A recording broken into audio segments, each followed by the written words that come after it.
পটুয়াখালীর রাঙাবালিতে ৫ কোটি টাকার সড়ক নির্মাণ কাজে চলছে ভয়াবহ অনিয়ম। জমাট বাঁধা সিমেন্ট, কাদামাটি মিশ্রিত বালু, পাথর আর প্রয়োজনের চেয়ে কম রড ব্যবহার করে চলছে কাজ। অবশেষে নাগরিক টেলিভিশনের ক্যামেরায় ধরা পড়ল অনিয়মের দৃশ্য। তুহিন রাজের রিপোর্ট, জানাচ্ছেন ইশরাত জাহান। পটুয়াখালীর রাঙাবালিতে চলছে ৫ কোটি ২৪ লাখ টাকার আরসিসি সড়ক নির্মাণ, কিন্তু কাজ চলছে মানহীন নির্মাণ সামগ্রী দিয়ে।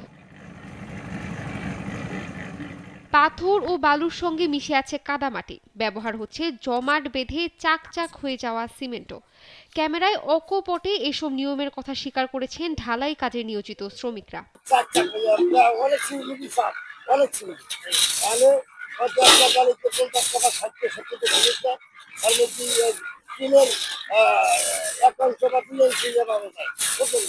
নকশায় দৈর্ঘ্য ও প্রস্থে ৭ ইঞ্চি পরপর রড দিয়ে ঢালাইয়ের জন্য জালি করার কথা থাকলেও দেয়া হচ্ছে ৯ ইঞ্চি করে। তবে এই বিষয়টি সম্পূর্ণ অস্বীকার করেছেন কাজের দায়িত্বে থাকা ঠিকাদার। পাথরটা যেখানে রাখছি ভাই, এখানে কোথাও উড়াইতে পারেনি। পাথরটা যেখানে রাখছি সেখানে জোয়ারের পানি উঠে যায়, এদিকে কোথাও জায়গা পাইনি।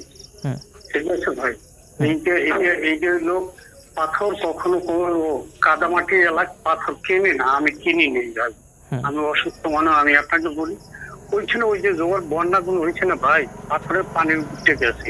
স্থানীয়দের অভিযোগ, কাজে অনিয়ম করে প্রকল্পের কোটি টাকা লোপাট করছে ঠিকাদার। সড়কের স্থায়িত্ব নিয়েও প্রশ্ন উঠেছে জনমনে।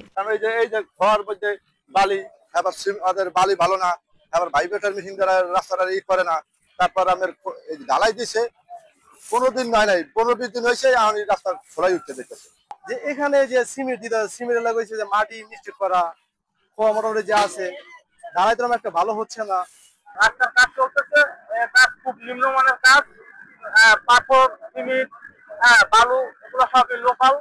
এ বিষয়ে এলজিইডির উপজেলা প্রকৌশলী জানান, নকশা অনুযায়ী নির্মাণ কাজ করতে হবে। আমরা যেহেতু আমরা কাজ করব, আমরা ডিজাইন স্পেসিফিক করব, এটা আমরা ঠিকাদারকে জানিয়ে দিয়েছি। কথা হওয়ার পূর্বেই তারা নাকি শুরু করেছে। যখন শুনছি তখন আমাদের যারা প্রতিনিধি ছিল তাদেরকে আমরা সাইডে পাঠিয়েছি এবং সাথে সাথে আমরা কাজটা বন্ধ করে দিয়েছি। অভিযোগ পেয়ে ঠিকাদারকে সতর্ক করা হয়েছে বলে জানান উপজেলা নির্বাহী কর্মকর্তা। তাই অনিয়মের কাজের বিষয়টি জেনে আমি তাৎক্ষণিকভাবে আমাদের উপজেলা প্রকৌশলীকে বলেছি এবং উনি ইতিমধ্যে এই বিষয়ে ঠিকাদারের সাথে কথা বলেছেন, তাকে সতর্ক করে দিয়েছেন এবং আগামীতেও যাতে এ ধরনের কাজ না করা হয় সেজন্য উনি মৌখিকভাবে সতর্ক করে দিয়েছেন। গেল অর্থ বছরে ২.৫ কিলোমিটার সড়কটি নির্মাণের কাজটি দেয়া হয় বরেন্দ্র কনস্ট্রাকশন লিমিটেডকে।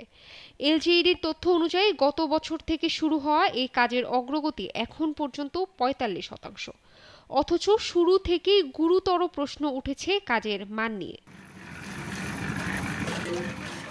ইশরাত জাহান, নাগরিক।